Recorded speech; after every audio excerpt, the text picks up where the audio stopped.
there are a lot of companies who want to grow or cultivate that. But how about in India, Tanabe, especially Tanabe? Tanabe, what do you think? Absolutely. Like I said, the one thing that India really likes is its spices. So there are crops like saffron, and we are trying to establish wasabi, which again is becoming very prominent in the Indian food palette as well. So what I believe is, in terms of the crops that we have selected strawberry, honey malt, and Swiss chard, especially for the reason that it has extremely high value commercially in the Indian market.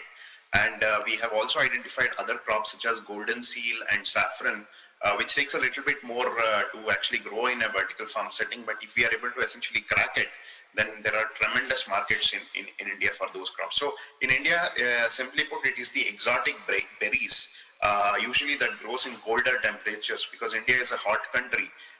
It prefers to, it really likes its cold berries like strawberries, blackberries, blueberries, and those sorts of crops, which we value very highly.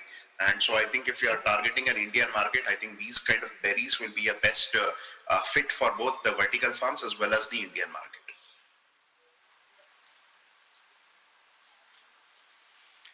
자, 그러면은 사만스 씨한테 마지막 질문.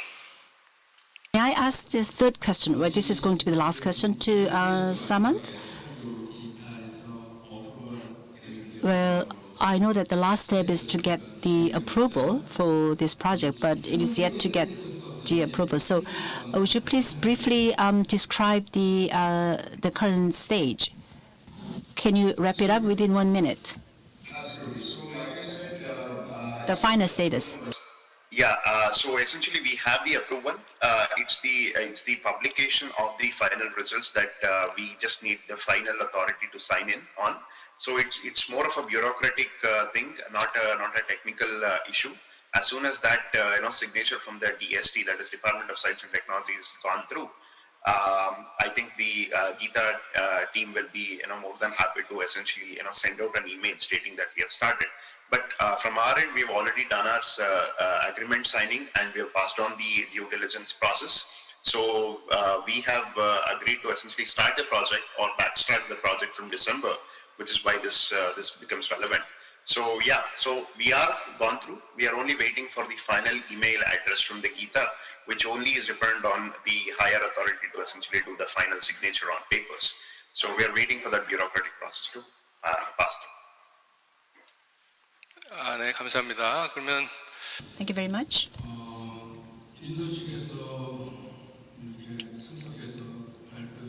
Thank you very much, the speaker from India. So I'd like to extend my thanks to the Indian speaker. And this ends the session. Thank you for your participation. See you next time. Thank you.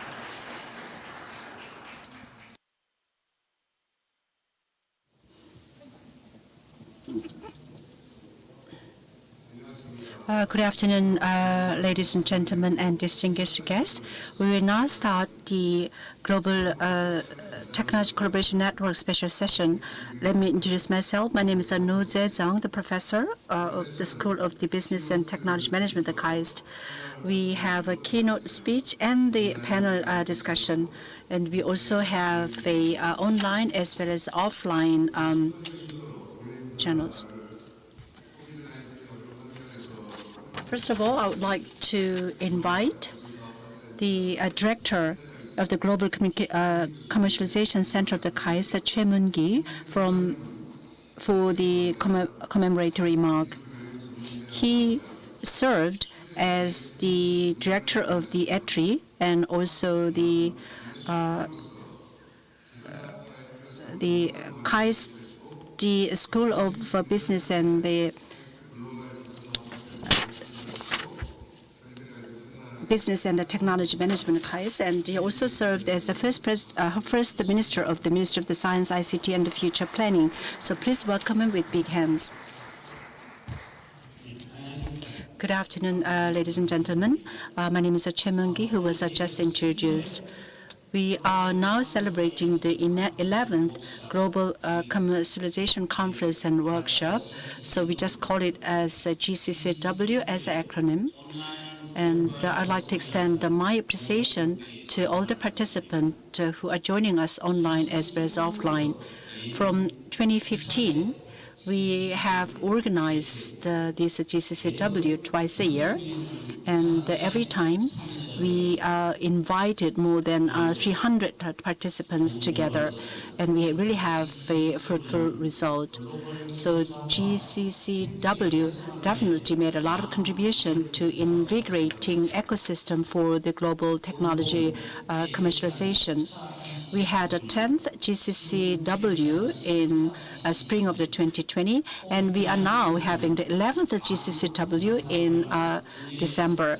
Due to the COVID-19 crisis, the participants from home and abroad cannot make their presence in person here, and we offer online channels and invite only minimum number of participants in this venue.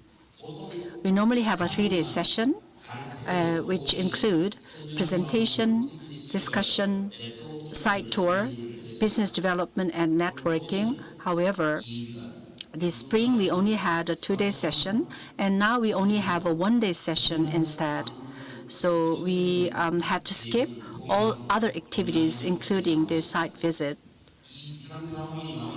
This unprecedented situation could be resolved soon, and so that we could have a usual type of the offline session from next year. The 11th GCCW is confined to China and India this time intensively. In the morning session, especially in session 1, we talked about the Korea-China technology commercialization, focusing on past achievement and future opportunities. And we also had discussion for future collaboration for the smart factory. In the afternoon session and session 2, we had the Korea-India technology commercialization and identification of the business demand and cooperation areas. And we also had a discussion on the Korea-India joint project and the technology commercialization direction. In this last session, which is the special session, we will have the keynote speech delivered by the Chief Executive Director Kim Jongkap from the Bone to Global. Experts in this technology commercialization will be joining us together, and building global innovation system for ICT conversion, technology and communication is the main topic. The Bone to Global Center, together with the Ministry of Science, ICT and the Future Planning, identified and fostered the startup companies for the creative economy, and it opened in September of the 23, and it has been very much successful in the past 7 years. The KAIST GCC has been actively working together with SMEs, large conglomerates, and research and universities for market demand-based global technology commercialization for the past 5 years. When we leverage accumulated expertise in this sector and make close collaboration, we definitely can achieve success with a viable ecosystem.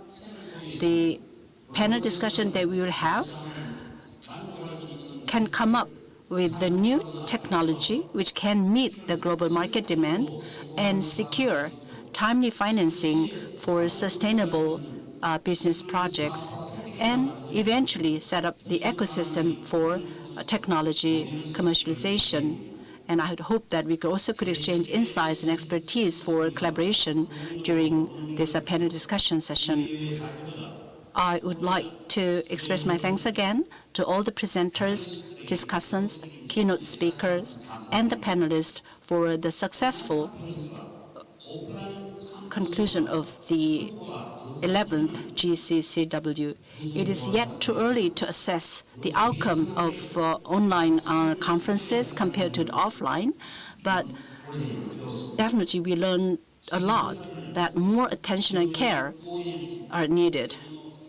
I would also like to thank all the staff from the Daejeon Technopark for their full support.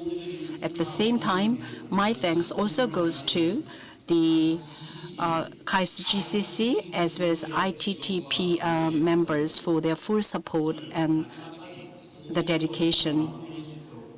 I seek your cooperation for the successful conclusion of this 11th GCCW, and I do hope that we could meet all of you in the 12th GCCW in person in Daejeon. Thank you.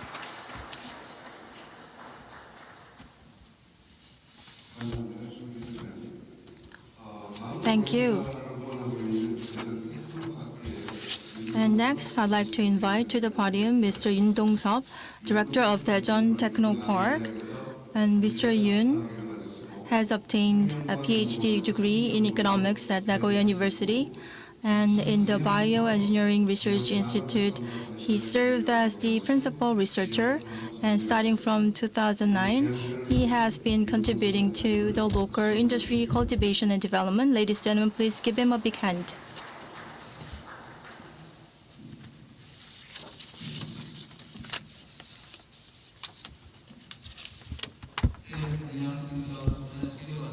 Good afternoon, ladies and gentlemen. I am Yoon Dong-seop, Director of Daejeon Technopark.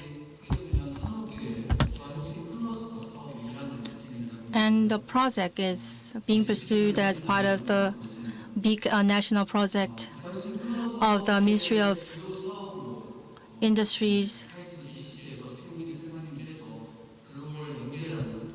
and Transportation and Energy.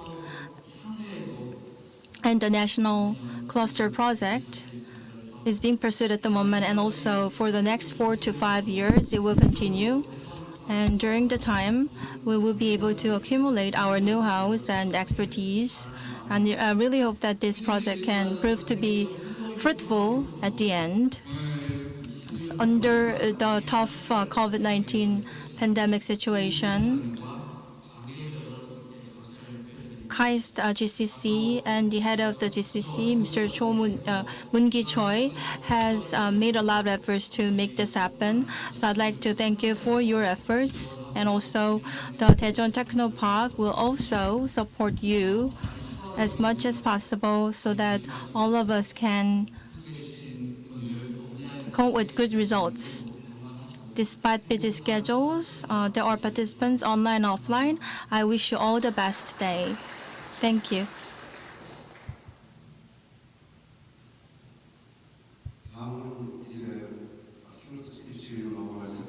Now it's time to move on to a keynote speech.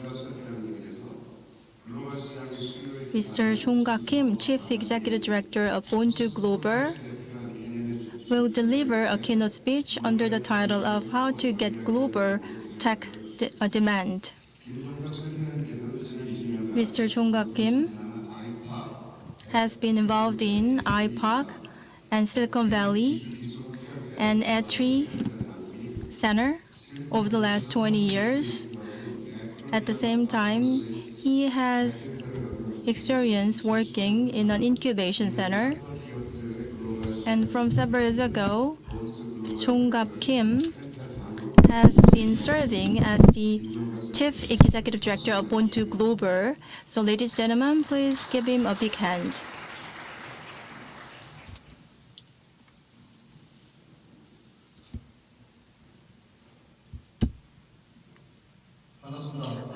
Good afternoon, ladies and gentlemen. It is a pleasure to meet you. My name is Kim Jongkap, the Chief Executive Director from the Born2 Global Center. Well, I have a mixed feeling right now. Well, of course, the title sounds very grand, like how to get the global tech demand. But the organization that I am in right now, the Born2 Global Center, was first set up when the Director Choi Mun-Kee was the Minister of the Science and ICT and Future Planning. I joined here in 2015. I changed the name into the Born2 Global Center. So I feel really indebted to the Director Choi Mun-Kee. And before that, I also, but again, I'd like to thank again the director Mun-Kee, because he also was the head of the actuary before. So he actually gave a lot of opportunities. And of course, I'm here to share some of the strategies, but at the same time, this is a very good opportunity where I can show off what I have achieved under his strong leadership. Again, this is my background. I've been here for more than 5 years in Seoul. Before that, I was in Silicon Valley for about 20 years. When I came back to Korea, I had a strong commitment. Of course, I worked in the Silicon Valley. I provided a lot of support, but I was very frustrated because I thought, oh, maybe I have my limit in my competence. So I want to start something from Seoul or from Korea. So I have been doing this one for more than 5 years, and I see some fruits being reaped here. So if you are in the technology sector, then you always have a kind of aspiration toward the Silicon Valley. So you want to get the recognition from the Silicon Valley, and as long as you can prove your performance, then you have a self-confidence, and then you are very proud of yourself. But you don't know everything. That's why I brought this map. The left-hand side shows the Silicon Valley, starting from the San Francisco to San Jose to San Francisco. And then this one is from the Ujeongbu to the Pyeongtaek. So if you move down a little bit in Pangyo, then it also can encompass the northern part of Gyeonggi province. The size-wise, they're almost the same, but we have very different clusters. And we also have all different entities. And we have so much variety in the cluster. But in the left-hand side, the Silicon Valley has a bio cluster and the IC. They only have 2 major clusters. And they have more than 400 venture capitals, and they make investment about the 30 trillion won to the startup companies. But in case of Korea, we only invest about 5 trillion won. So this means that the investment volume is very much different. And the Silicon definitely enjoys the global companies' presence. Like they have more than 4,000 offices, including Apple as well as Cisco. And at the same time, they also have M&A experts there, and they have about 180,000 experts in the M&A. But we only have about 3,500 M&A experts in the Korean Peninsula. So you have a difference in terms of the middleman as well as the cluster number. Well, of course, we need to catch up. With the Silicon Valley, we need to learn more. And sometimes, I want to find out the root cause behind this difference. So that's why we started this project.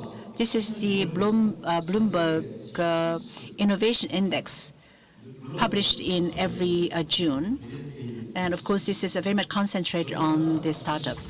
Up until 2019, Korea enjoyed #1 position consecutively for 7 years. In case of the United States, it's number 7 or number 8. So it's amazing. So I'm so proud of the Korea's status. But it also can be a kind of shame point, because in terms of technology, we are really outstanding, especially ICT technology. We are very well recognized, and we have very good brands. However, the downside is that the ICT products. Well, of course, we have a Samsung, and we also have a LG.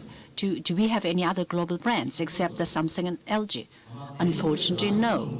Maybe Line from Neighbor is a bit well known in the Southeast Asian countries or in Japan, but globally, we don't have the global brands such as, like Uber or the giant. So again, Korea is #1 in terms of the innovation index, but in terms of the brand, we are still lagging behind. Well, of course, our situation is slightly different from the Daejeon, and we are more focusing on the business instead of the technology itself. But we want to make a right balance. We work so hard, and we must generate the profit through the technology commercialization. That way, we can build up more cause and the user cases. So in that sense, we are focusing more on the technology commercialization. Of course, sometimes you work so hard, and then we are very much active in R&D activities. Sometimes you stay late at night, and we are doing very well in terms of the technology or the R&D activities. But our production index is very low. So this means that we are working so hard but recklessly. We need to be more wise and smart, even in the R&D activities. So this is something that came up to my mind.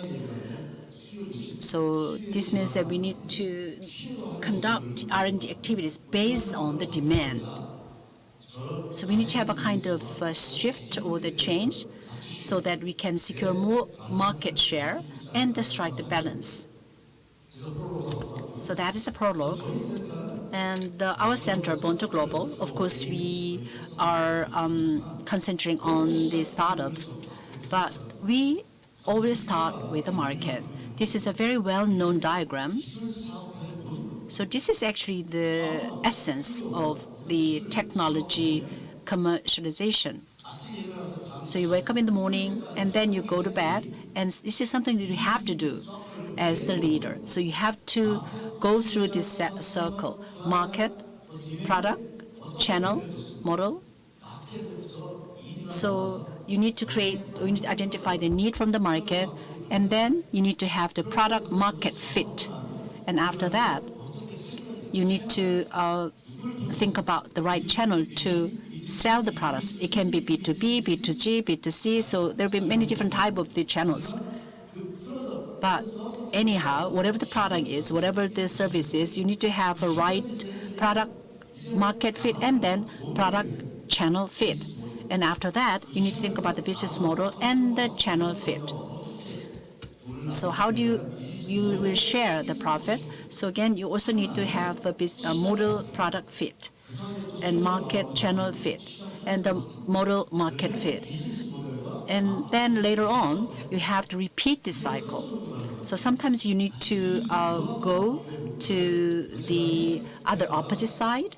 So this means that you need to repeat this cycle until the end. But if you go backward, then maybe you can set up the product first. So you first set up the product, then you have more challenges. You can never move on, because if you have one element, but the other puzzle would go out of the way. So this means that you have to do everything yourself. You need to do the product, you need to also handle channel, and you also need to handle the model. And that's why some of the companies claim that, oh, we are just pursuing the platform because we encompass all of these elements. Then you become over-ambitious. So I already have a bit of experiences that I had in the Silicon Valley. So you need to have very, very clear positioning yourself. So this is something that you have to go through every day. And again, there's a continuity in this cycle, where sometimes we do the channel fit for some company, sometimes we do the product market fit, depending on the need that you have right now. So I'll talk about the new strategies in the later part of my presentation, but you need to have a mutual understanding here. You need to have very clear understanding on this one before you move on. That's why I put it in my prologue. Now let me briefly introduce our Born to Global Center.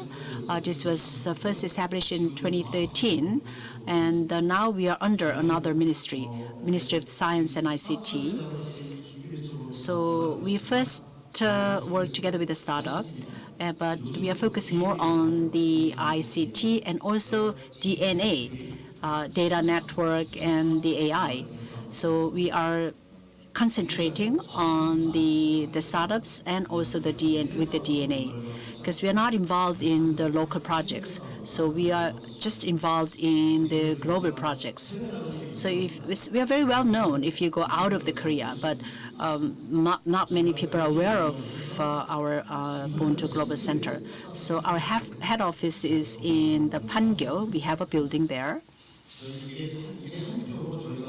Well, this is the glimpse of the task that we do. I made it in one page. So as long as you have good input, then you can have an output. So you need to select the right product or service to have a good output. So I would say that 40 to 50% of our work go to the first phase of the selection. Of course, we need to have a different type of validation. So we have three criteria. So first of all, you need to be ready for the global work, emotional, psychologically, and physically. So sometimes we have an individual interview, and well, sometimes they do the business in the other countries simply for their children education. So we need to review the genuine intention of the business in the global market. And another one is language. Well, of course, we have a kind of can-do spirit. But in case of the language, you need to have a skill. But in case of the co-development, maybe the language is not the main my priority. But if you want to demonstrate your passion and the commitment, especially in the early stage, you have to speak the language. Of course, you can borrow the interpreter service, but you may not be able to move your target audiences. So that's why the language is very much important element. So at least one member of the team should have a good language fluency so that they can introduce their products or the services. If you want to make an entry in the Chinese market and you don't speak Chinese at all, then sometimes you would get deceived by the wrong-minded the people. So we need to have the product market fit. That's what we call the PMF. So we need to understand if there's a need for the product that you have in mind. So we have a three-step evaluation, and we select about 100 companies. So we have a kind of cumulative approaches. So once you have a membership, then we still maintain the membership until they exit. But we have annual evaluation. So first you need to have a capital. We have three factors for the company success. So number is capital, and intangible assets such as a patent. So you need to think about the value of the company. So your value should be at least above 0. That means you have worked very hard. But if the value is like 0, then you can no longer stay with us. So we also deduct some of the points. So we always maintain about 100 companies. And on a cumulative the basis, we have about 700 companies in total. And as you can see from this table, we also provide a consulting service as well as a capacity building the service. And our key focus is a PMF. Just forget about the local market. If you want to advance into the U.S. market, you have to understand the consumers in the States. Well, if they want the product, but in a different way, then we can modify that. Where we also mobilize the fund from the government, and we have a one-to-one consulting services and the support. So if the product is ready, then we try to find a way to move to other channels. So we have a client meeting, one-to-one client meeting, at least 4.5 times a year, 4.5 times a day. So sometimes we see more business opportunities under the COVID-19 crisis, because you can even do the web meeting almost every day. So you even can have a meeting with 4 different countries. So you have a 24-hour, you have a 7-day a week. So sometimes we do the ODA or MDB. So we can leverage this kind of organization to find opportunity for your technology deployment. So this is the output. So this is what we have done from the 2013 until the August of this year. So we had about 820 billion won, and our target is 1 trillion won. So this means that we have about 2 billion less. So we actually switched about 84 cases so that it can become and grow as overseas cooperation. Of course, the largest demand comes from the patent. The first thing that you have to do if you want to have the global business is the PCT, or you need to secure the global patent, at least about 12 to be safer. But sometimes, it costs a lot to have a trade PCT if your company size is relatively small, but you can get the support from the government. So we apply for the patent. So this is portfolio that we have. Of course, DNA is very strong. And in case of the application, the B2B is very dominant. So we are very much confident that we are deep tech incubator. All of our clients are in the States, so that's why we also publish the Korea Startup Index, which is becoming very much popular these days. And from this year, we even have a PDF version, online version, so that they can download the version. So we see the downloading about 100,000. Maybe this is the English information on the Korea startup. We have only 30 employees, and we work almost every day. In the past 7 years, we also have 300 partners in 35 countries. They're not the MOU basis. They're working with us every day. So we do the PMF, and sometimes we do the channel market fit for a more successful case. So I just introduced our Ubuntu Global Center, where from the start to the end, the market is our priority.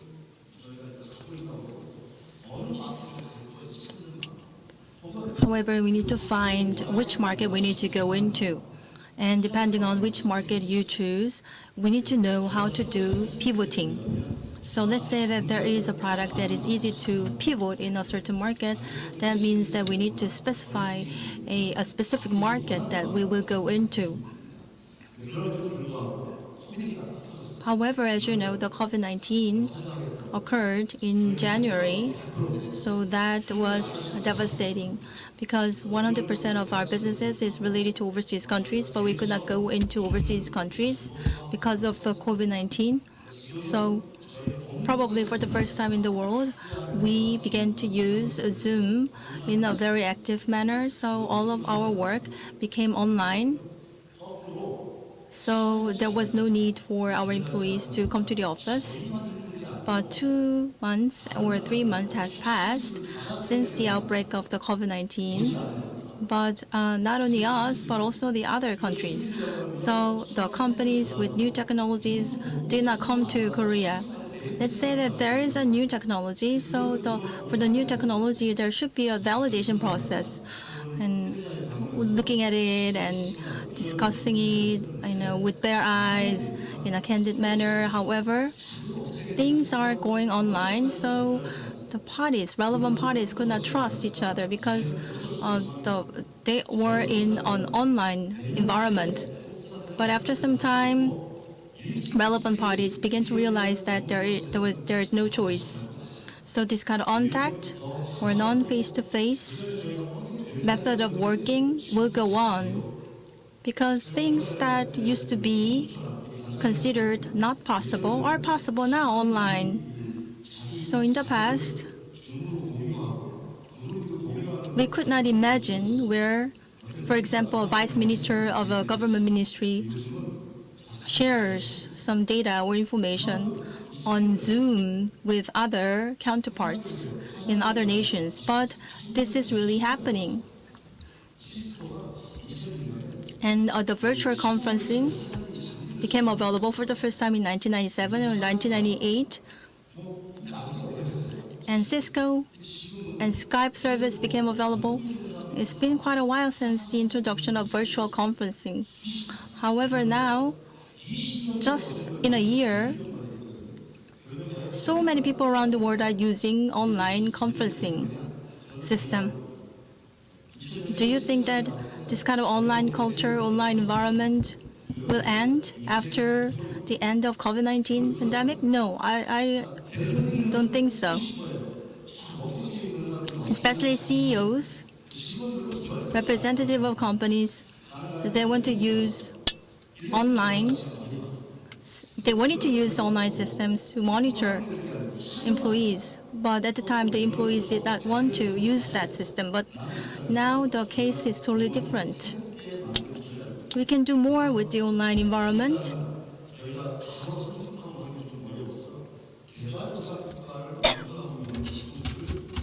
And we began to tap into IDB. So the bank in South Africa, South America, and GCF, Green Climate Fund. So we have been discussing a lot with 5 international organizations, and one by one we began to have achievements. So we assure them not to be worried about technological power of Korea, but what is becoming difficult is localization. But when it comes to hardware, we can sell them when we leave the market. But what about the software? The software is about people, so we need to support employees and we need to do a lot of things. So in this case, we tell them and we provide a platform. But if you let us know promising companies, then we will form a joint venture together with those companies. So in that way, we will be able to do technology adaptation and technology transfer. So that is what we are suggesting to other countries. So we made a good timing thanks to the COVID-19 pandemic. So there was a big paradigm shift in the way of thinking. So the first project could be agreed with IDB and Korean companies and companies in Central America and South America are making applications for the project. There are some companies, for example, with the agricultural platform, but for example, in Korea, let's say that we have Korean companies with greenhouses, technologies. So if we form a joint venture between those two companies of Korea and of other countries like Argentina or Colombia, so a joint venture is created. So that technology, if that technology became available based on the joint venture, so that will be a strong point for scaling up. So you should not lose the sight of the importance of Central and South Americas. They speak Spanish and Portuguese. So there are Spanish-speaking countries and Portuguese-speaking countries, and the number of population is more than 100 million. And actually, every year they are growing in a rapid manner. And SoftBank created a fund of 5 trillion, and they began to invest in Central and South America, and the average age of population is quite young. And also there is a good perception about Korea thanks to K-pop or K-fever. So we successfully could get the project. And inside our center, we made a spin-off design lab called Design Lab. So Design Lab is responsible for sourcing projects. Let's say there's a project in Argentina, or there could be a project from Galapagos. So recently we got a project from Galapagos. So receiving that project, and Design Lab is working on how to match that project with which Korean company. So the target amount is $100 million, and now we are working on creating a fund for Central and South America. And IDB, actually, for joint ventures, they offer a grant, $150,000 US dollars. So based on many and meetings can take place between parties, and when they find a chemistry with each other, then they can work on making an official joint venture, and they create a fund, and so through the equity fund, they create an official joint venture. So the equity style funding will be available for the first time. Usually just offering a loan or giving a grant to a certain company is the general practice. However, this is first of its kind that will take place. So the GCF is the organizations under the United Nations, but they have a Korean office. But so far, GCF did not have any project with the Korean government or with Korea. So their headquarters is just located in Korea. So we made a suggestion to do something together. And I have a background of finance, not the background of engineering. So to be honest with you, I don't think we have much expertise with environmental technologies. But carbon or zero carbon technology is very important. However, reducing CO2 or the carbon emissions, sounds like a story far from me. But people need to understand the necessity of doing it. So, like riding scooters or riding bicycles will be able to reduce the carbon emissions. So that kind of thing needs to be perceived well and recognized well by the general public. For example, tracking technologies that we use for quarantine can also be connected to green climate sector.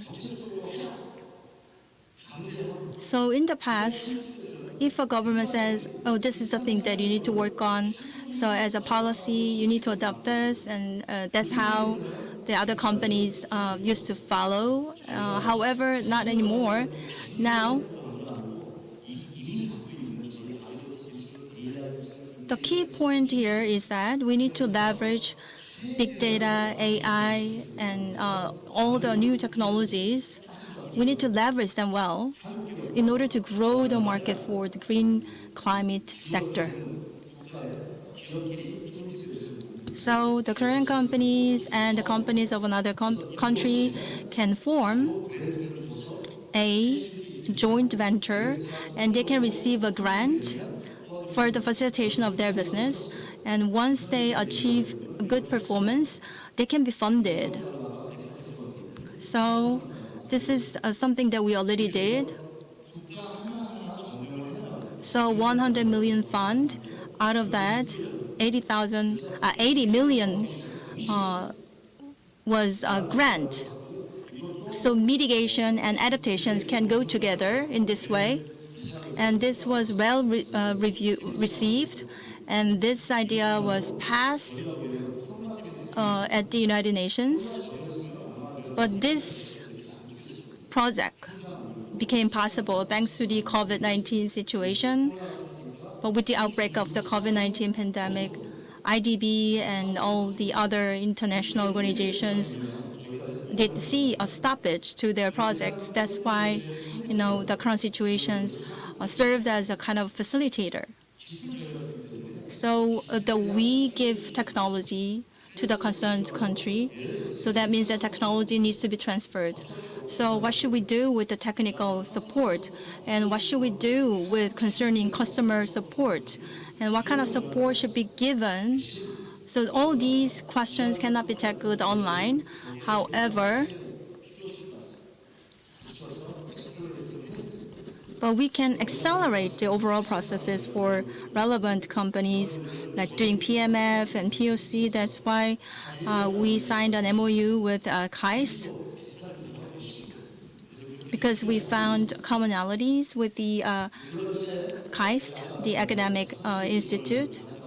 So in the meantime, I mentioned that actually we've met 5 organizations, and now we are in the process of persuading and convincing the World Bank, which is one of the biggest international organizations out of the 5 organizations. Let's say that there's a project. Let's say that there is a country called A, and this country A needs a wind turbine plant. So for the project, funding is done. For example, how much money should be rented or loaned, rented from a certain bank.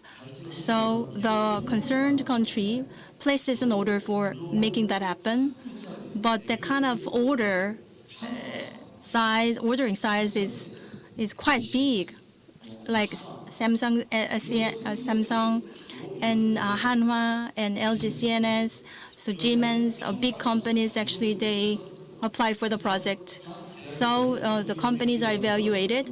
So once a certain company is chosen as a participant in the project, the company is given some kind of instructions or guidelines. This is how the overall process should be pursued, and this kind of guidance is just given to them, and the international organizations leaves the market. But this is the existing structure. So they did not focus on cultivating capacity. So capacity building was not a big concern in the past. So as part of the ODA, things went that way without a focus on capacity building. But the case is different for us. So let's say that there is a country. So in that country, there is a company, and there is a technology transfer to the company. So even after a project, the company that received the technology should be sustainable. That is the basic mindset that we have. So what about the World Bank? Actually, the World Bank, they make inspections, and they do the review of the vendors, and they make a list of vendors, and depending on the needs, they choose and select the vendor that they need. So this is what we told them. And so please give me the list of the vendors that are really good, and also help us to form a joint venture with feasible companies. So that's what we are suggesting to the World Bank. So we are in the process of convincing the World Bank. So through a spin-off, there could be a company, and with the company, we can do a joint venture, and then through the joint ventures, we can obtain a certain project. And by making that project successful, we can do scale up. So in this way, our experience can be enhanced, and our know-how can be enhanced, and also good technology can remain in the concerned country. So we'd like to make this kind of site, not one, not two, just several sites around the world. And this is the thing that we are having in mind. So next week, we have a first prototype event with the World Bank and the Ministry of Planning of Korea. So the prototype event will take place for the first time next week, along with the World Bank. Once that is done in a successful manner, we will be able to make further successes in the future. So to sum it up, so our lab designers actually they go around, look around the whole world. They do a sourcing of companies, and we try to find the right companies, and we match the market and companies together, and then we form a joint venture, and then we get funding. And through a joint venture, Korean companies are able to advance into overseas markets. And channel marketing and distribution channels actually are supported by us. So in this new normal era, we can do business without going to the concerned countries directly. And this is about project sourcing. And is it company sourcing or the project sourcing? It's actually project sourcing is more important to us. And design lab at KAIST will be established according to our discussion with KAIST. And we are the one who are working with startups. As you know, the level of technologies of startups is not perfect yet. There are some kind of missing pieces in their technologies. That's why we need Daejeon, because here in Daejeon, there are many available technologies that can fill the gap.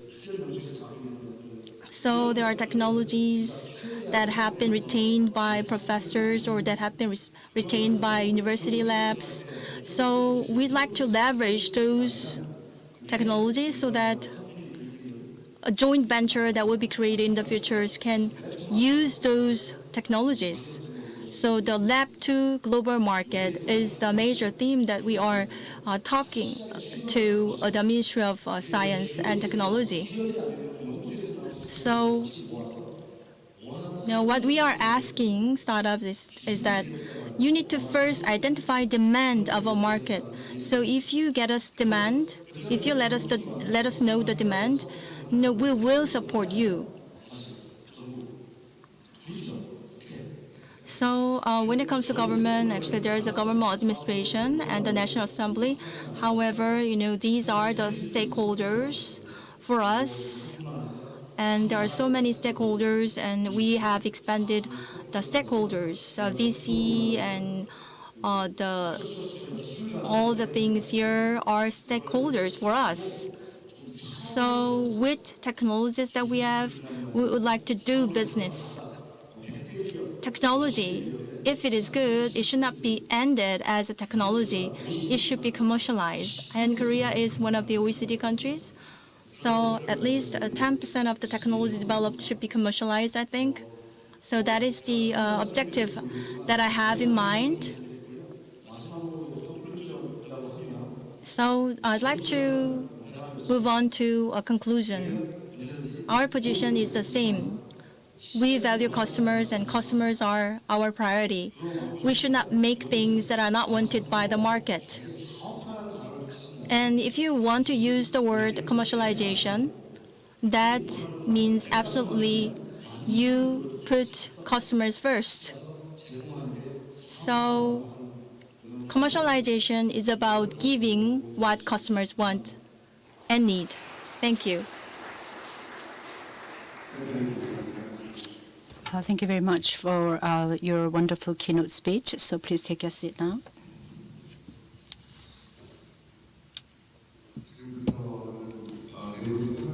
We now have a panel discussion with four panelists.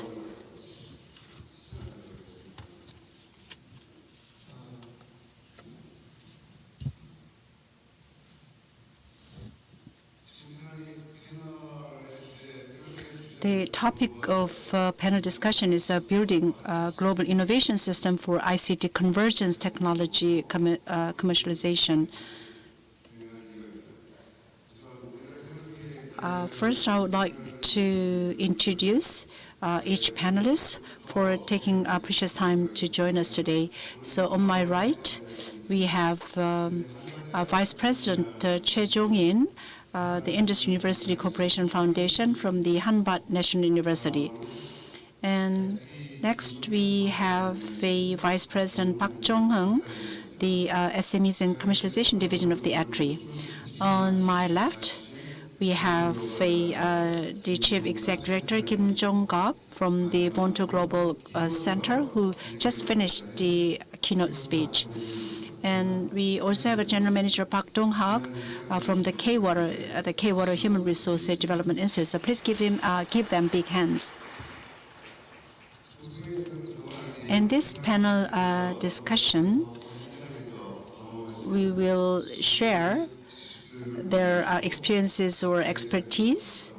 And you also can talk about some of the challenges as well as the frustration that you have encountered.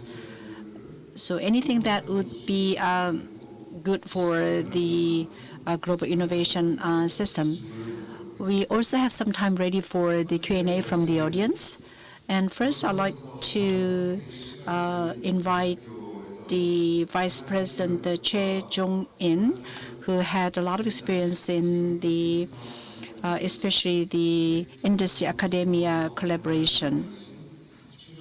So, the Vice President Choi Jong-in, would you please start first? Good afternoon, everyone. My name is Choi Jong-in, the Vice President of the Hanbat National University. I think this is a very, very unique occasion. It is my honor to be invited to this panel discussion. I was very impressed with the keynote speech, and I fully echo what he says during his presentation. Well, the map of the Silicon Valley and the map of Seoul and the Gyeonggi province, or the high-tech cluster, gave us a lot of insight, and I fully echo what he said. He also emphasized the market.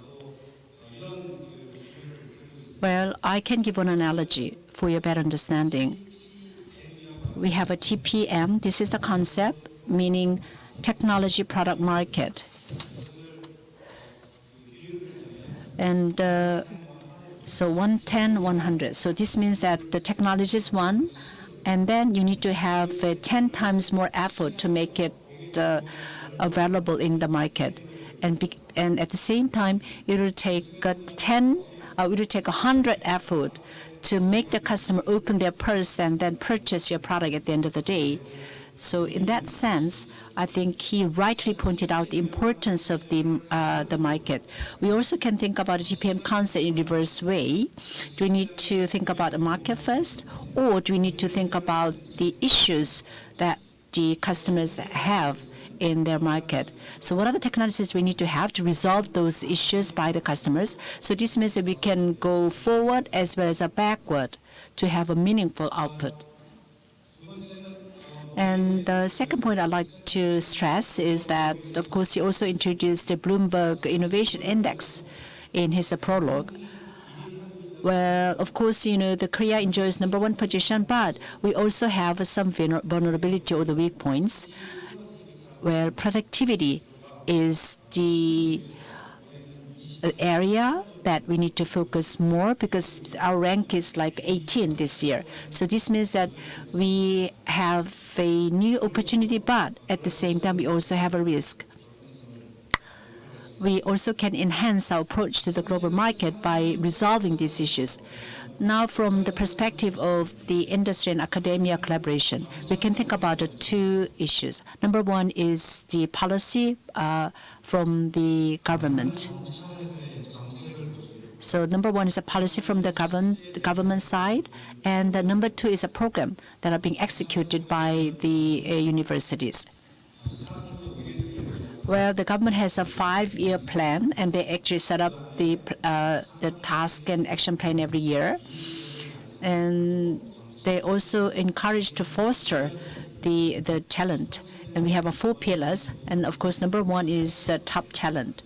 So how we foster the top talent, that's number one. And the second pillar is the technology transfer and technology commercialization. So we also need to have more value-added effort. And number three, or the third pillar, is technology transfer is not the end. So we also need to convert into the startup or the incubation of the new companies. And number four is infrastructure. So we have also more specific programs to execute all these actions. And we have a project called Link. We have 50 universities across the country, and a lot of departments are also joining this project. So they have a customized the collaboration project together with the companies. In case of Daejeon, they're focusing more on the science and technology, and then we also can think of the program that would fit to that the characteristic of that region. Where this was also mentioned by the Chief Executive Director Kim Jongkap, this area could better cope with the COVID-19 situation because we could come up with the COVID-19 testing kit as well as innovative technology. And we are currently now under the limelight. But in terms of the market value, I think we need to be more proactive and go global. So this means that we also can think of moving our head office to other areas. You gave example of the United States.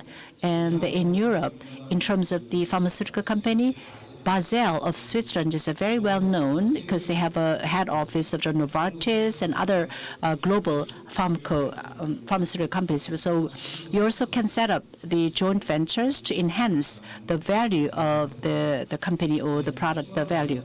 So this will conclude my comment here. Thank you, Mr. Choi.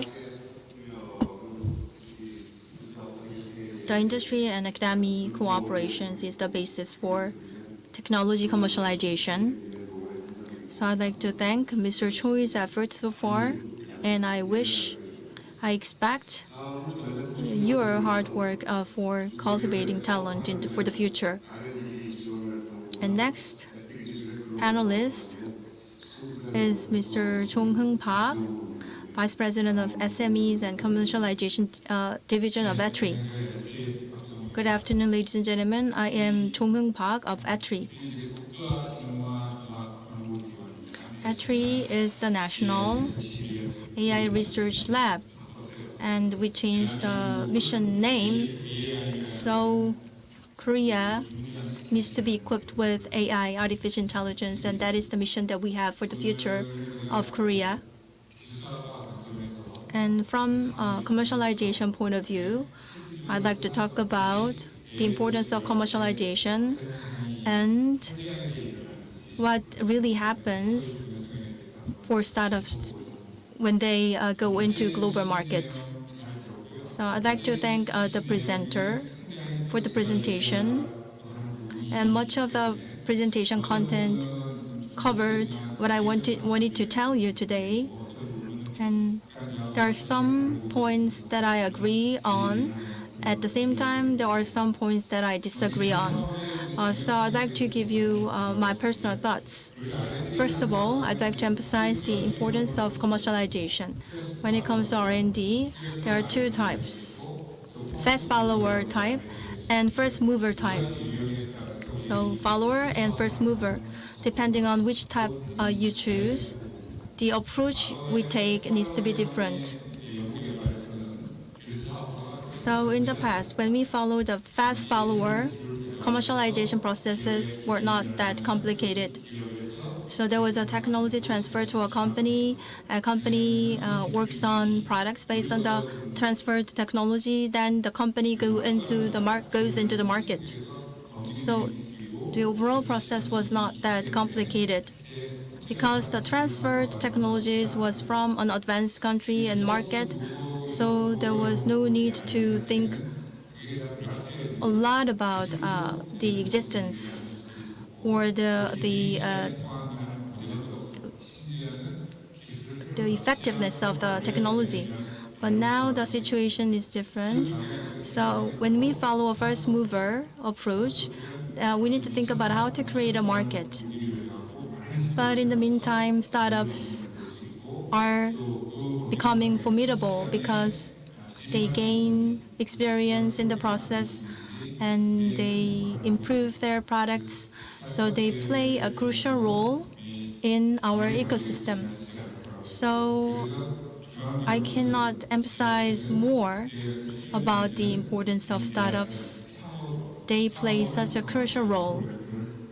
And that's why universities are giving support to startups by setting up incubation programs. And at the same time, the private sector and the public sectors are making a lot of investments in startups these days. In case of Atri, even before the current startup boom, like more than 10 years ago, so we have been working with startups. So far, we have been, producing 60 startups, and there are about 60 joint ventures that were created by us as well. And out of 100 joint ventures, whenever we had the opportunities, and we try to give them the opportunities to go global. However, unfortunately, such efforts did not prove successful so far. We listened to a presentation in the morning. So that presentation was about Beijing, and during the presentation, there was a talking about a startup. So over the years, we could realize that it's really important to help startup to go into the global market. So I had a lot of chances to listen to startups, and they said there are two barriers that they face when they go into the global market. One is the language barrier, and the other barrier is the cultural barrier. So they said that because of the fact that they could not overcome these two barriers, they could not go well in the overseas market. So what is language barrier? So language barrier means that you should know how to capture the minds and hearts of investors. When you make a presentation about your company, like in several minutes, so many of the startups who failed to go into the global market, they said so. So presenting my company in English or in a good language was difficult. And the second barrier was, as you know, the cultural barrier. So let's say that there is a communication technologies, but this technology needed to be introduced to a certain market in the overseas market. However, the frequency rule was different from Korea. So that kind of cultural differences or software differences, served as a barrier. So in order for success, local customization is needed. However, as you know, the startup businessmen or entrepreneurs are quite busy, so they have a lot of things going in their head. So they need to think about products, they need to think about business management and marketing method and so on.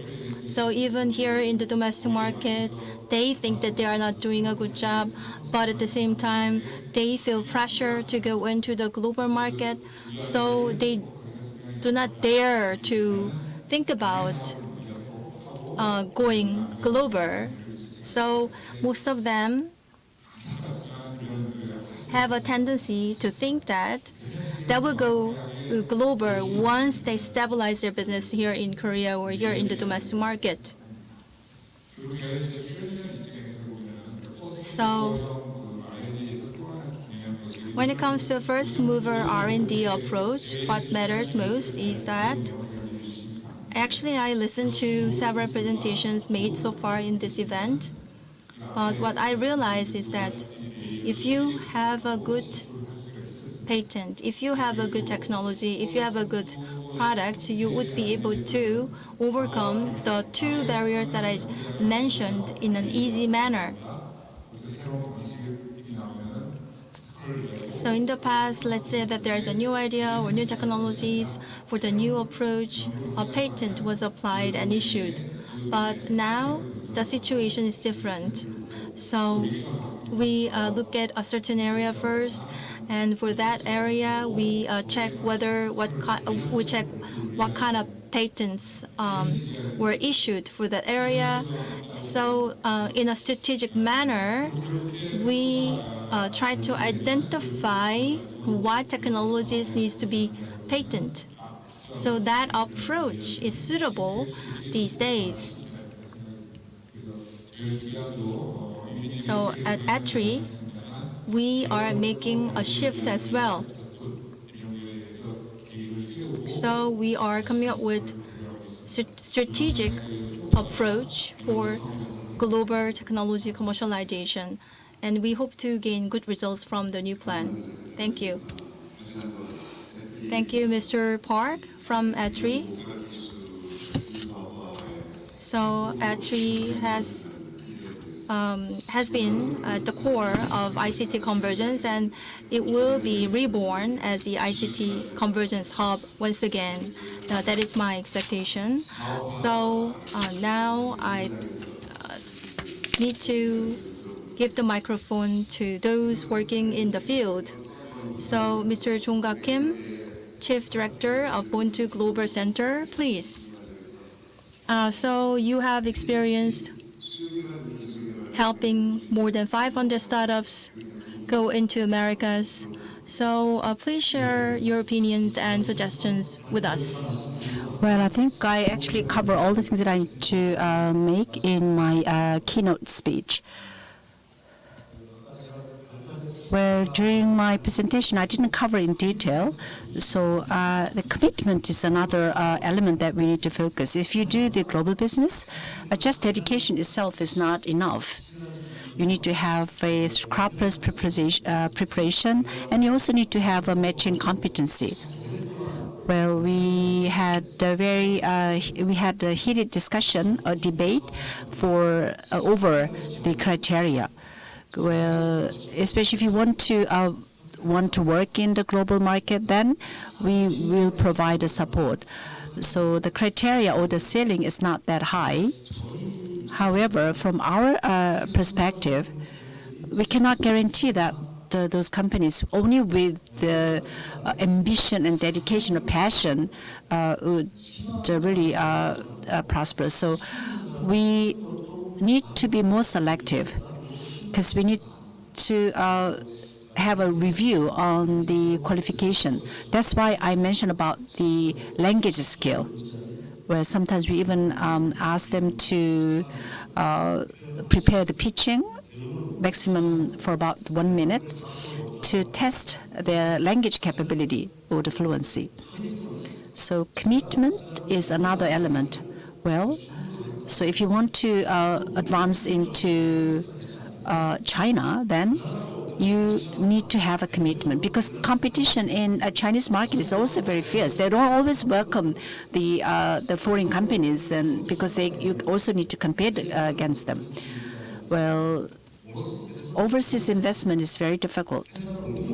Well, sometimes they say you need to move or transfer your head office to the market for further investment. So this means that sometimes you need to completely move your living base as well as a business base. So this means that you may encounter a lot of difficulties. So that means you need to have a lot of thorough preparation. Well, sometimes you feel that, am I really forced to move out and then go into the global market? So you need to have a different perspective. When another thing that I didn't mention enough was identify the demand in the market. Especially in the United States, it's not that easy. It's not that difficult to identify the demand, because the demand side, they very, very clearly know what they need. So they even have a level 1, level 2, level 3 aspect of the demand. So it's very easy to find out the demand or the matching the demand. But sometimes I have a meeting with the Korean companies, And sometimes they have a very ambiguous response. They say, oh, okay, just give us your contact point and we will let you know. Well, sometimes they say, oh, I want a list of all the companies.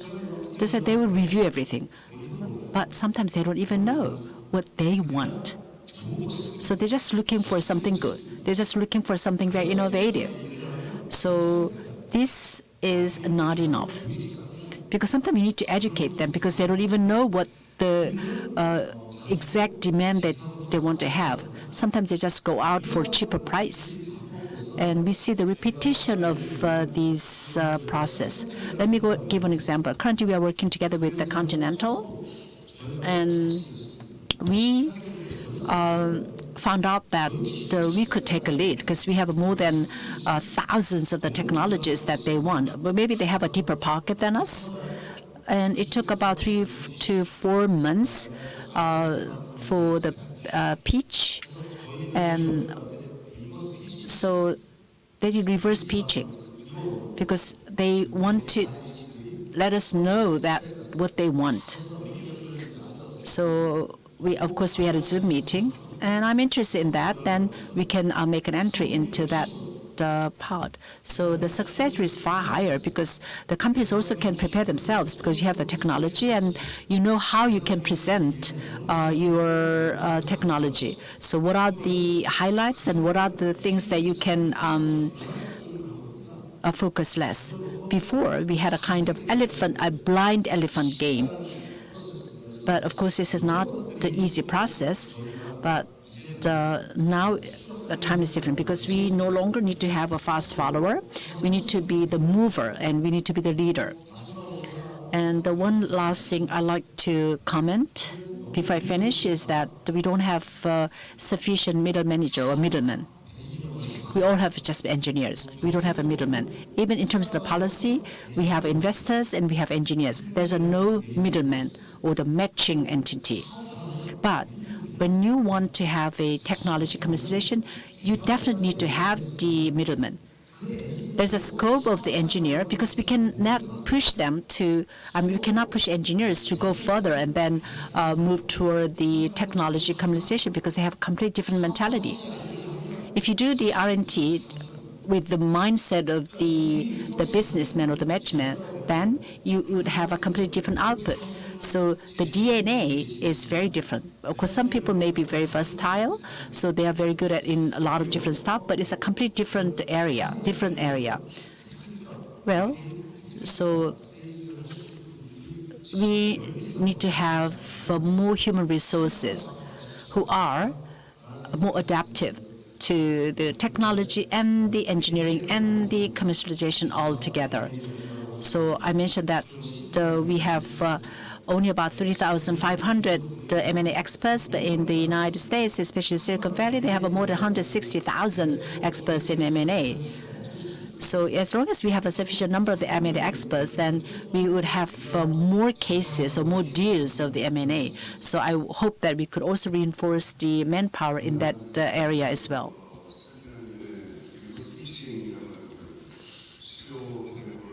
Thank you, Mr. Kim. And I fully agree with your point. So far, KAIST GCC has been working with regional hubs in each region. And by making efforts, we could discover many kinds of demands.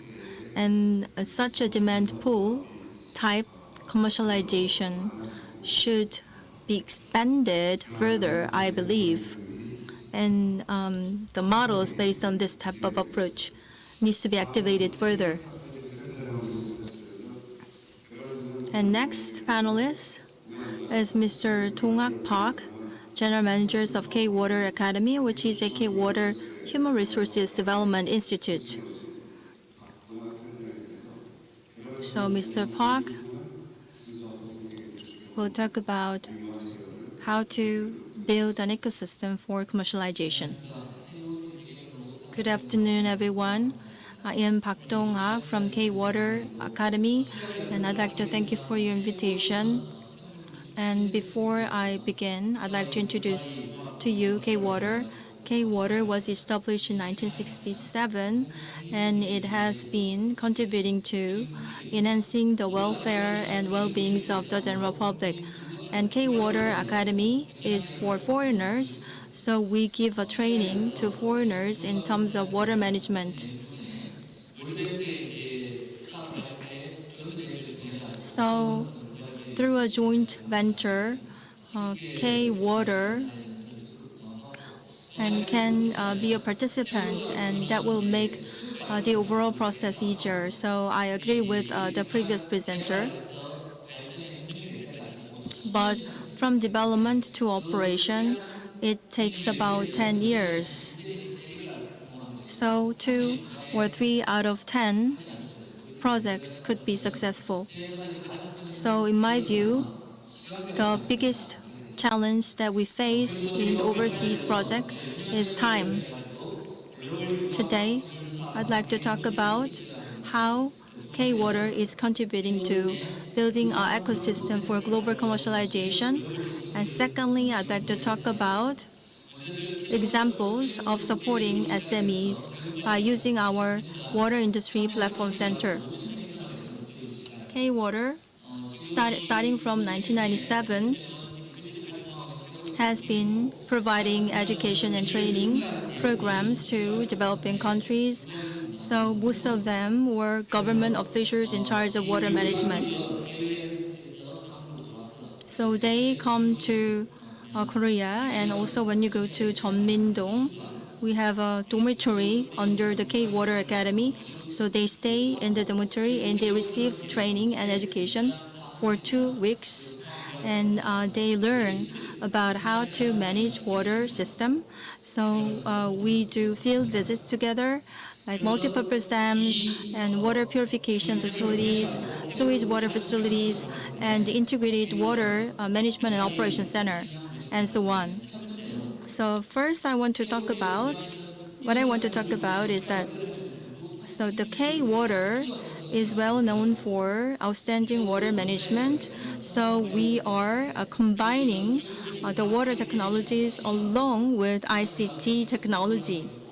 So when you go to K-Water headquarters, there is Integrated Water Management Center, and at the center, data about every dam here in Korea is monitored on a real-time basis. So we do a field trip to this integration center, and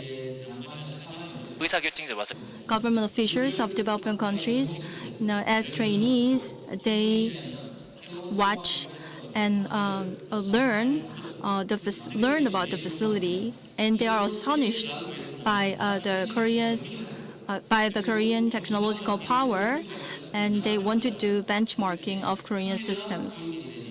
So what is important is that, for example, actually in the 3rd week of December, at the request of Indonesian government, Water Academy, K-Water Academy will conduct on-tact or non-face-to-face virtual education to water management system operators.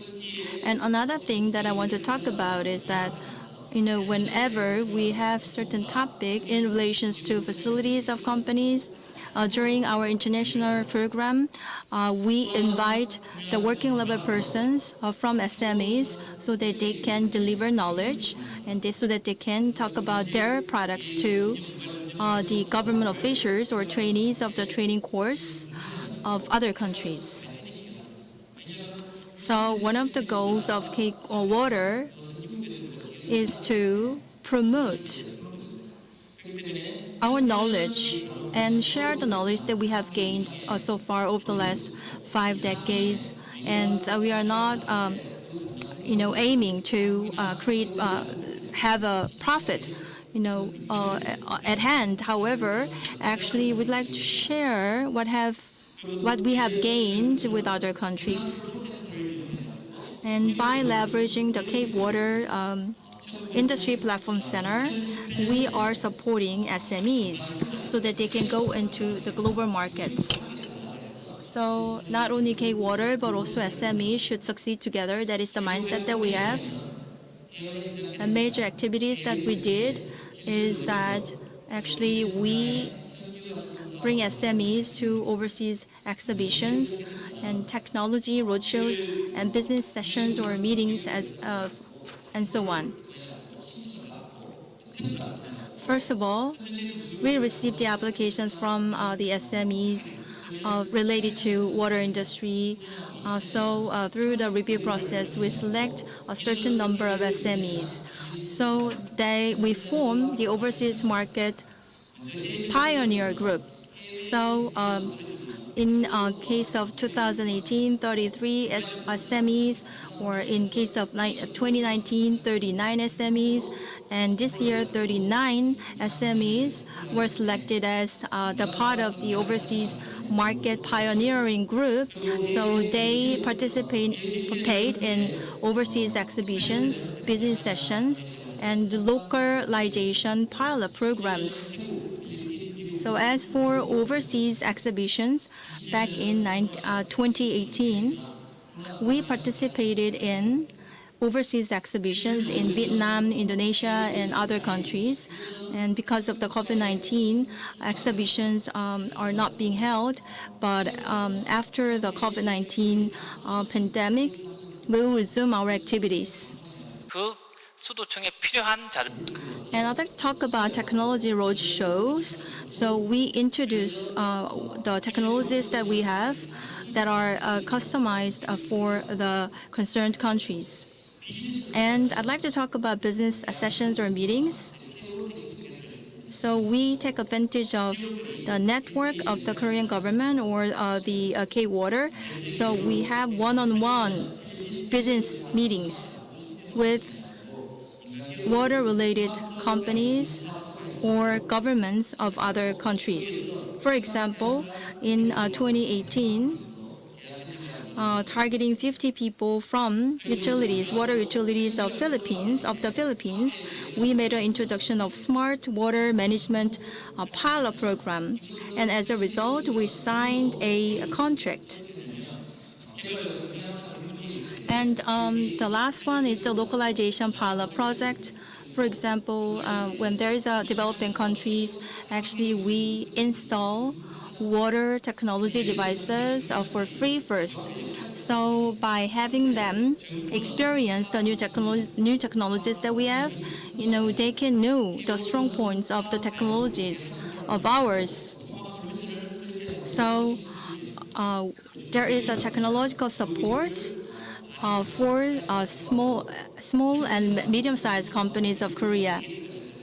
So there is support activities by the government and by K-Water for the SMEs. And the concerned countries as well, they give a financial support, on the local side for civil engineering work, hardware, equipment, and electrical work. So as a result, actually, we could successfully perform 9 projects in 4 countries in Vietnam. So we expect more further concretized results in a few years to come. Thank you. Thank you for the comment. I also like to thank all the effort that you made in the past 15 years. I also executed a lot of different programs by inviting the students to the KAIST who are in the master's course and the doctor's course. But sometimes we cannot reach the final at the stage because we need to work together with the other entities. I think we are slightly behind our schedule, but let's move on and then go into the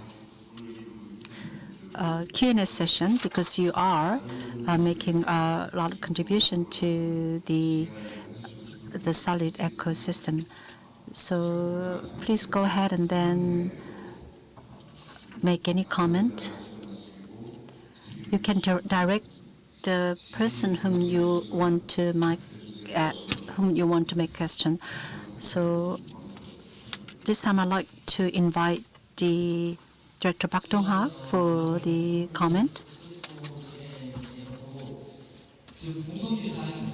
So what I found in common is that for the commercialization ecosystem, we are thinking that actually there's a need to find a sustainable way to do that. And personally, at K-Water, even for a short time, actually I am responsible for international cooperation work. But when I do international cooperation work, I feel a lack of information and lack of human networks when pursuing overseas projects. So as a K-Water employee, I feel that, and this kind of difficulty must be felt more by SMEs and small-sized companies or startups. So I think that one of the ideas that we can think of is to form a platform for global commercialization centering around several institutions here in Daejeon. So what do you think? So if we form a platform for commercialization among institutes or institutions here in Daejeon, it will be good for sharing information for globalization. So what do you think?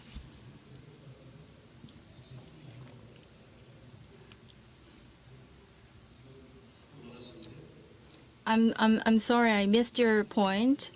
So can you clarify your question?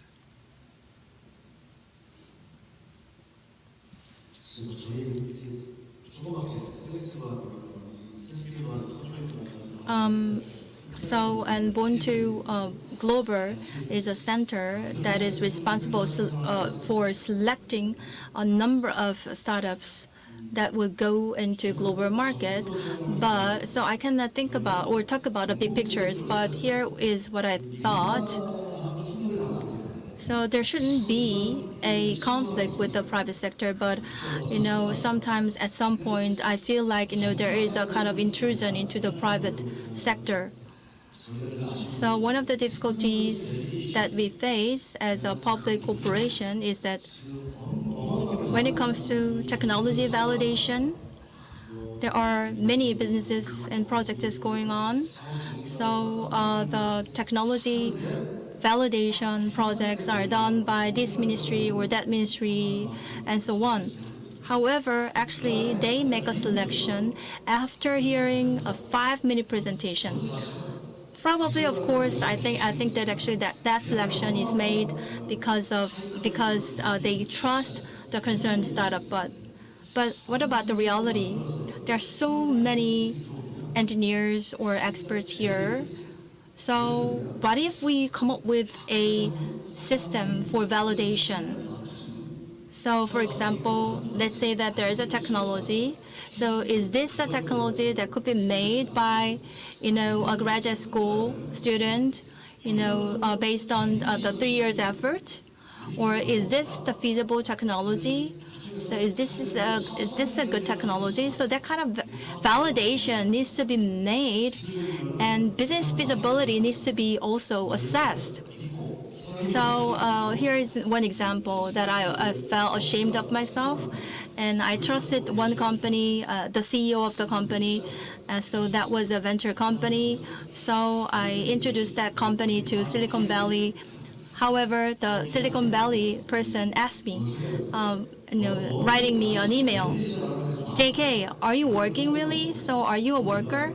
How can you introduce this kind of company to me, introduce this kind of technologies to me? So that was the email that I've got, because that technology was already validated and verified in German market according to that Silicon Valley person.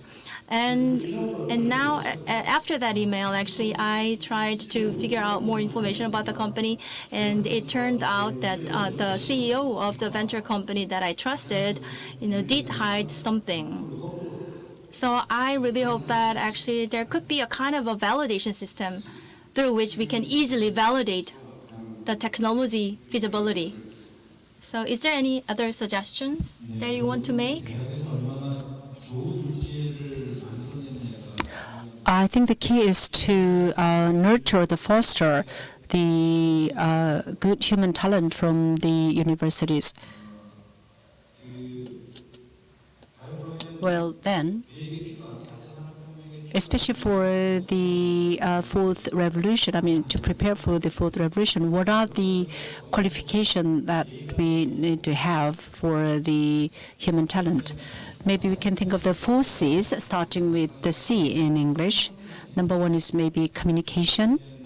So, of course, language as well as non-language elements can be included for the good communication.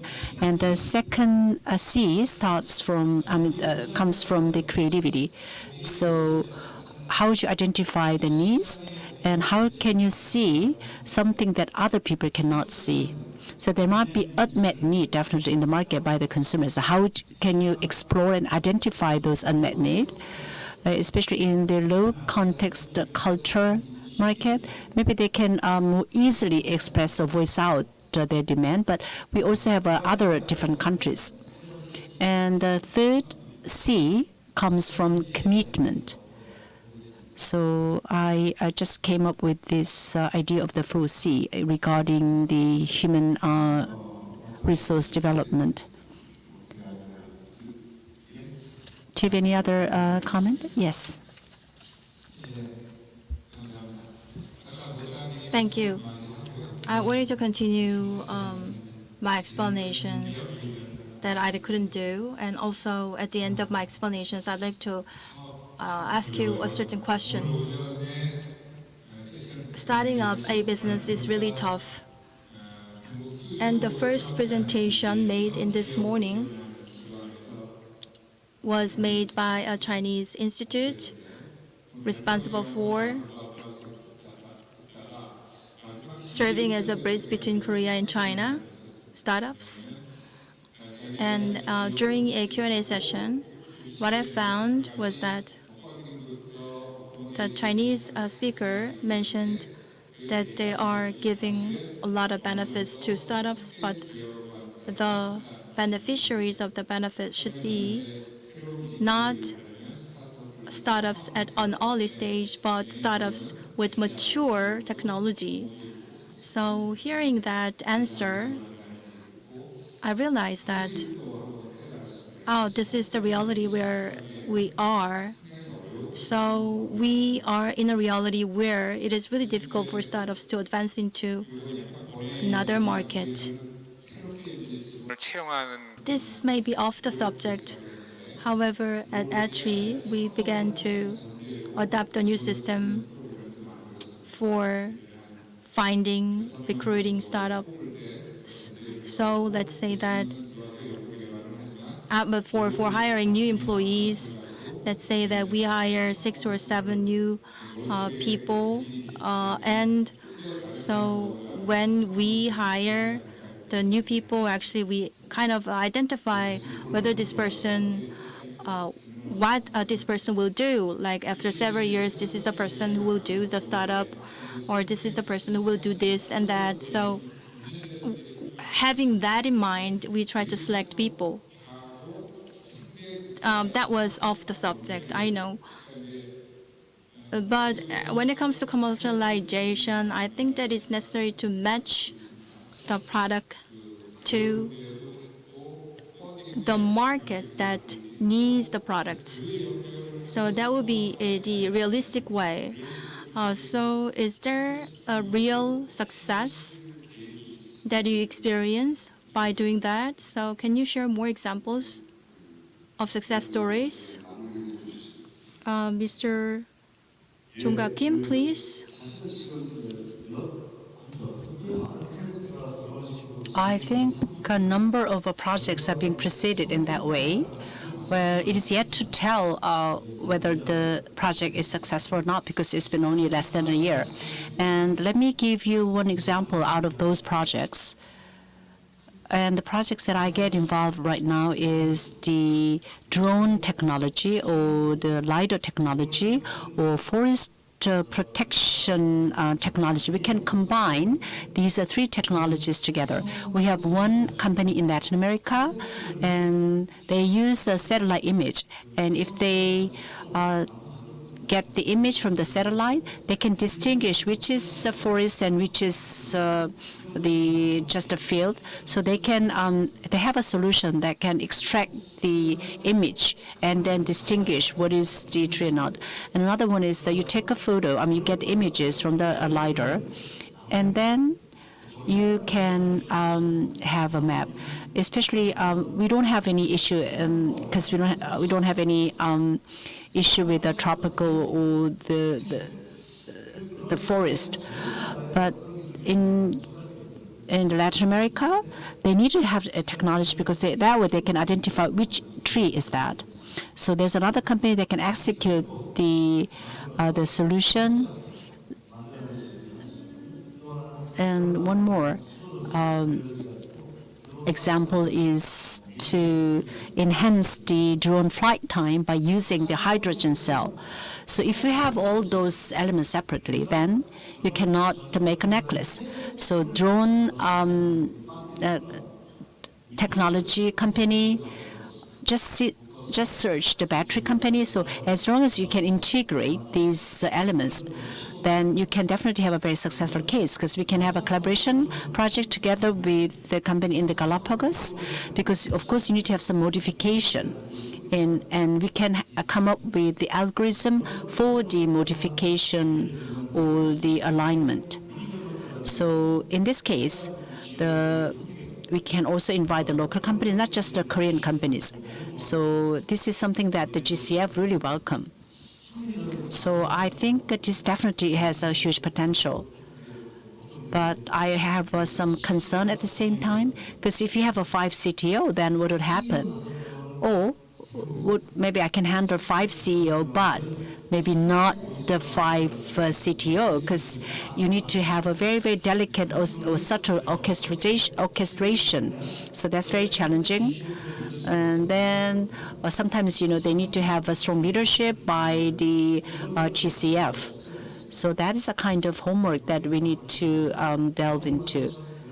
So I feel very excited, because I feel as if I come back to my hometown. I feel so comfortable and I feel so much confident. But I wish I could visit this place more often. Well, I don't know everything, but I travel around the globe almost 50% of my time around the year to find out the right technology. And we have 30 people, but they can command the 7 different foreign languages. So because most of them were recruited from the overseas, so we can move on in a very speedy manner, because if other entities may need about 7 days, and we can finish it up within 1 or 2 days. So I feel very comfortable and very much connected, and I definitely can come up with a fruitful result. This ends panel discussion. We have 14 minutes left. Are there any questions from the floor? So I'd like to take some questions from the floor. And when you ask the questions, please designate the person that you ask question to. I am Heo Jae-bum, Assistant Manager of Daejeon Techno Park. So I'd like to give questions to Professor Choi of Hanbad University. And at the moment, we are doing the National Cluster Project. So Daejeon is well known for innovative resources and outstanding talents. But in order for us to do a good job at the National Innovative Cluster Project, what advice can you give to us?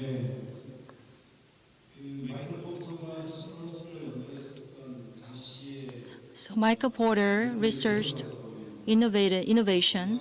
When we think about his paper, it takes time to create an innovative cluster. Innovative clusters cannot be created just overnight. So there are 2 kinds of clusters. One cluster that was created naturally, the other one is created artificially. Each of them has strong points and weak points.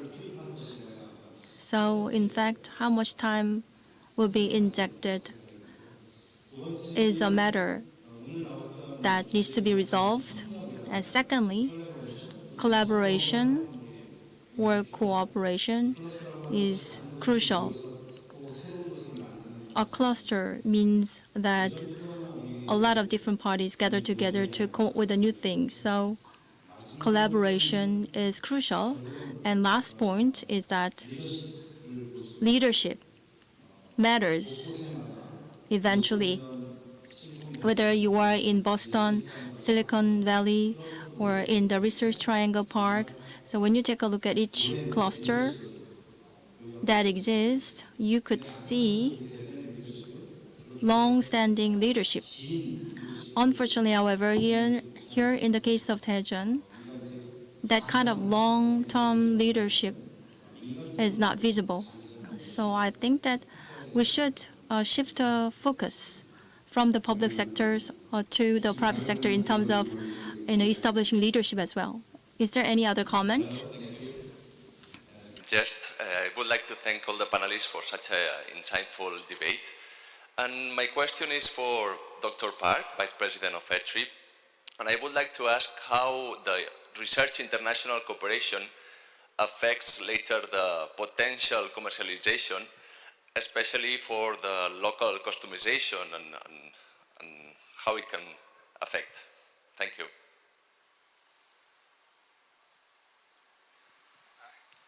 I'm sorry, I couldn't catch your question. Please Okay. ask me again briefly. No problem. It's like how research international cooperation can affect later the commercialization. And then we talked before about local customization. So if that cooperation between countries can later improve the commercialization.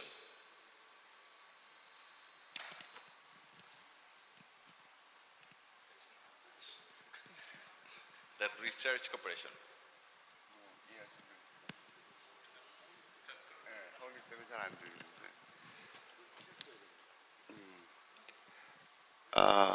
The sound system in this room is not that good, so we cannot listen clearly.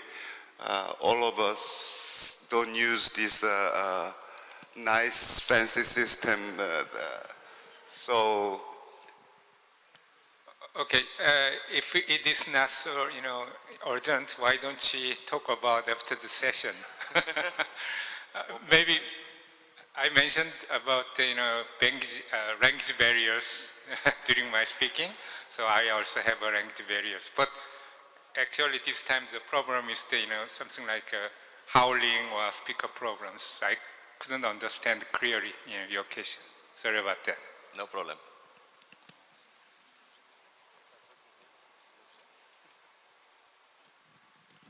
Okay, next question. Clearly, slowly, please. 알겠습니다, 교수님. Well, good afternoon with everybody. Thank you so much, panelists, for that thoughts and insights. My name is Ronnie Estrella, and ITTP KAIST student from Ecuador. And I would like to do a question to Dr. Jongkap, head of the Bond to Global Center. As you know, all the time the innovation is making that developing countries advance and progress faster, right? So there is the gap among the developed and developing countries is becoming bigger every time. So in that sense, I would like to ask you, what can be advice to governments in developing countries that seek to promote a better environment for startups as alternative to reduce the gap of global advance in innovation? Your question to whom? Dr. Jongkap. Wow, it's very, very difficult question. It's very complex. And I think trust. Trust is a main ingredient. Because as all these speakers mentioned about that, because of a startup, because it's an early stage, because it's immature, no big organization like a World Bank adopt their initiation, their trial. That's the big hurdle as a startup. So if you want to make a startup ecosystem in your own country, especially in the developing country, trust issue is more important than the developed country. Because otherwise, they cannot sell their product. They cannot even try their product in a small or large project. So I think fundamentally, you should set up how they trust startups initiation. They're starting from the selection process also. And education, entrepreneurship education is very essential, but another important factor is business education. Startup ecosystem, I mentioned earlier, is not a matter of the developer and the investor. We need a CFO, we need a CMO, we need the CCO, communication officer, we need a CSO, CIO, different type of functionality we need that to make the startup. But the government should provide that kinds of resource also inside of the ecosystem. But many countries just focusing on technology and investment. So they think like with the money, they can do anything. But no, because we have a bunch of different type of the hurdle. So I will strongly recommend you should set up it's relatively learn from the developed country, build up simultaneously that kinds of middleman's ecosystem also. Thank you. 우리 공식적인 랭귀지가 한국말인데 잠시 저희가 착각해서 영어로 진행했던 것을 죄송하게 생각합니다. So momentarily we got a misunderstanding that our official language is English. So but we need to carry on in Korean. So we have some time left still. So do you have any other questions from the floor? Everyone, good afternoon. My name is Carlos Saavedra from Ecuador. I am a KAIST ITTP PhD student. And my question goes to Dr. Park Dong-hang. And it is how commercialization ecosystem supports the development of small and medium-sized enterprises. That's all. 질문이 보니까 중소기업 발전을 위해 가지고. So your questions was about how the commercialization system ecosystem can be helpful for SMEs. I think this is one of the difficult questions, and I believe that I can answer these questions in two aspects. One aspect is that there must be government or institutions that support SMEs, and also the other aspect is what should be done by SMEs. So first of all, from the side of supporting SMEs, so personally, I believe that for the development of SMEs, there should be a standardized model. So if there's a success case, that kind of success case should be put into a certain model, and that model should be informed and known to SMEs. So it takes time for technology commercialization. So in the middle of the process, many startups end up giving up. So let's say that there is a successful startup, and that successful startup story needs to be standardized into a certain model, and that model should be spreading, should be diffused to other SMEs. And also, second aspect is that we need to think about what should be done by SMEs. So the domestic market is saturated. That's why many companies are trying to go into the global market. But when going global, they can succeed only when they are ready. Without any preparation, if they just go into the global market, they cannot succeed. So here in Korea, even here, you don't have networks. But in this situation, if you go without any preparation into global market, you would end up not having a success. So I think that what needs to be done or what needs to be prepared by SMEs needs to be thought of by SMEs themselves as well. So in order to go global, you need to have necessary capabilities, technologies, and competencies Only when that happens, you can also be benefited from a good ecosystem. So the supporting organizations and SMEs, the beneficiary, needs to work together and make efforts together. 교수님이 We have one successful case. Actually, one of the professors in our university set up a company, and first of all, he tried to make advancement into. I mean, he actually knocked on the door of the imported market, import market, and he imported product. And the product can be purchased by the public organization or the customers. And the necessary financing could be raised by the special finance institution. And then he also could mobilize and secure the needed human resources. That is because of the very special, trustful relationship between the professors and the students. So he could create a success story, but once the product reaches some high level, then it becomes a plateau, and he cannot move on further. So this means that he needs to have a new technology. I know that he was very much successful. He first started very small, but he grew the company to the size equivalent to 100 billion won. I think the time is almost up. Well, in the past 10 to 20 years, all of you were really committed to this sector. Maybe it's too much to extract all the essence out of these four panelists. I think we are in the starting point instead of the ending point. So I think today's session is very much fruitful.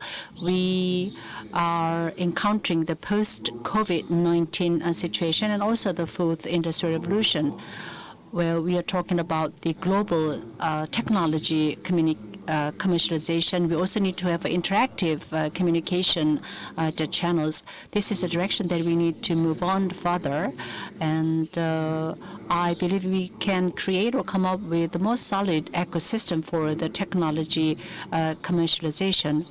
I would like to express my thanks all to the four panelists as well as a participant.